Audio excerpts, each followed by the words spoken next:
My name is Dr. Chidiebere Nwachukwu. You're welcome to my podcast today.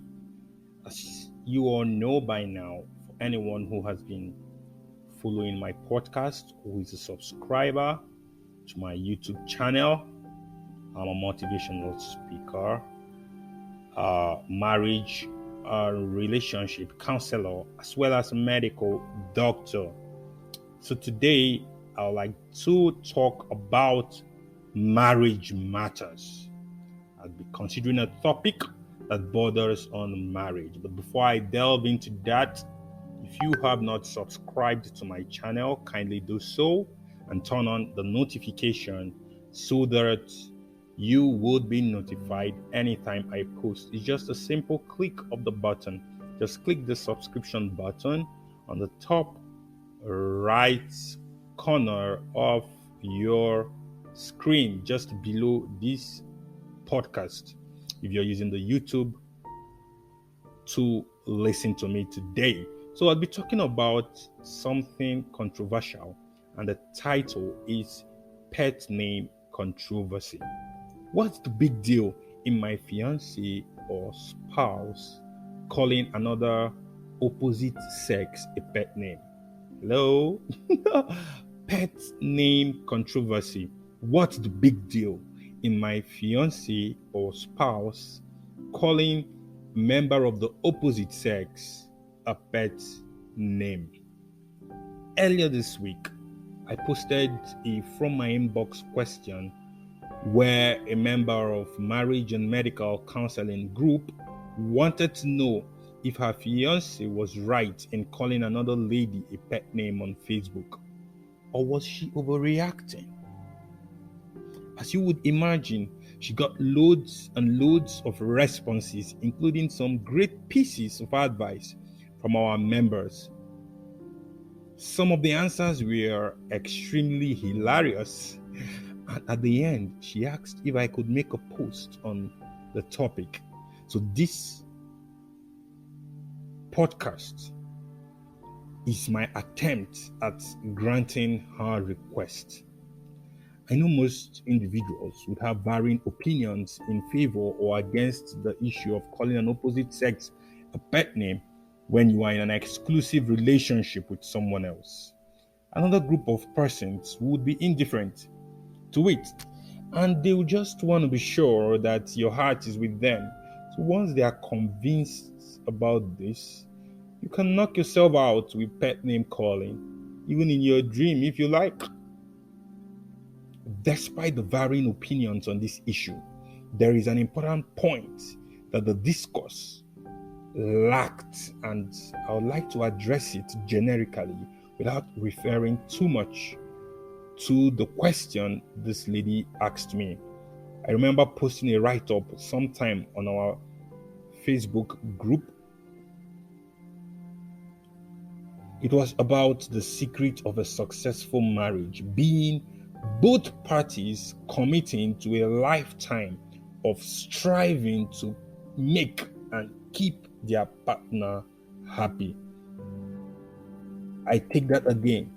The secret of a successful marriage being both parties committing to a lifetime of striving to make and keep their partner happy. Having this in mind solves most, if not all, the problems, including this one of pet name calling.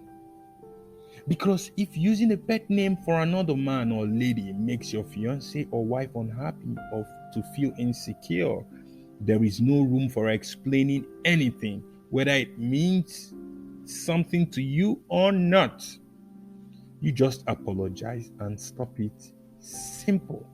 I get it that we come from various backgrounds and orientations, and some people grew up throwing pet and romantic names at whoever cares to respond, and that's fine until you get committed in a relationship or marriage and your significant other finds it unappealing. Don't forget, your partner also has his or her own baggages. And what if her own is kissing as a form of greeting, which most hot-blooded African men would frown at, and she insists that she must greet everybody like that, including men. That's hilarious and funny, right?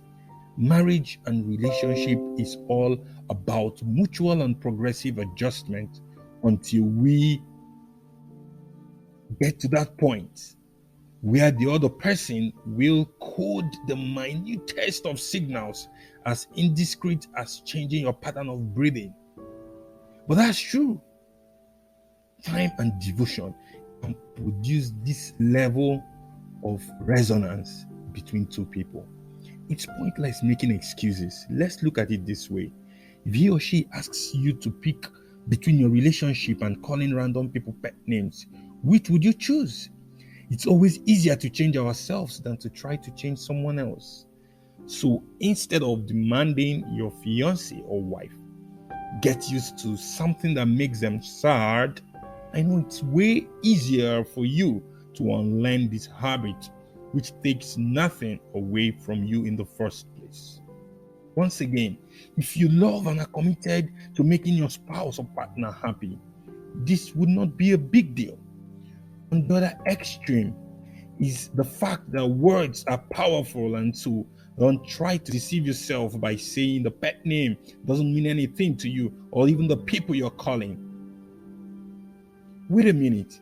Have you ever considered the emotions it evokes in the person you're referring to? Why are ladies' inboxes littered with "Hi, angel," "Hi, sweetie," "Hi, honey," "Hi, my love" from men? Whichever one they actually had in mind to write. It doesn't matter what those men think. Calling a lady those names is already provocative. We all know what many of these men are trying to do in the inboxes of these ladies. And personally, I tune off once a stranger of the opposite sex sends me a DM with a pet name. Furthermore, it's the concept of context. There is something called context. Everything has meaning and can only be completely understood within the confines of the prevailing circumstances, which is referred to as context. Some days ago, a random lady sent me a DM and she said, "Good morning, dear." And that was all. Frankly speaking, this is inappropriate. And trust me, this same lady will bring down hell on her boyfriend if she sees exactly the same DM from another lady in his inbox. Now, for an acquaintance or a friend, the above DM may not mean much, but to a stranger, you simply pass off as irresponsible or an emotional manipulator, or whatever else the person chooses to explain it as.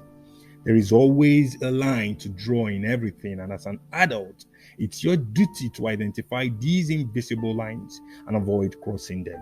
You may excuse them in children, but not in a full-grown adult. Ignorance is not even a good excuse. As a single man, I created a rift between myself and a certain female friend of mine because I said things I did not really mean and was not ready to live up to. After so many years, I felt I needed to amend things between us, and the anger was still festering in her heart. I could literally sense it in her responses. I felt I was joking back then, but I ended up causing her a lot of pain, which I can now only hope and pray she heals from. In conclusion, if your partner is uncomfortable with something you can easily do away with, like referring to strangers or other members of the opposite sex by pet names, simply stop it. And whenever you feel like doing so, reach out to your partner and call them that name that came into your head or mind. By so doing, you would have utilized what would have destroyed your relationship to build it. Even if you mistakenly do so and get confronted by your significant other, don't act all pious or confused like they're just acting up. Own your shit. Apologize and make effort to prevent it from happening in the future. I want you to ask the man in question, the man that this lady was referring to. If you are talking or if you are taking an evening stroll with your fiancé and you run into a guy you never met and he calls your fiancé "my love," how would you feel? What questions would run through your mind? Yeah, I got you there. So stop it. Stop it. What am I trying to say? By all means, get yourself a real man. Get yourself a real lady so you can truly relax and find peace in your relationship in the midst of this chaotic world. Trust me, you deserve it. Till I come your way again, stay responsible and stop being an agent of confusion in the world. Thanks for listening to my podcast today. I am still Dr. Chidiebere Nwachukwu. Don't forget to subscribe if you've learned something from this episode. Cheers. See you next time. Bye.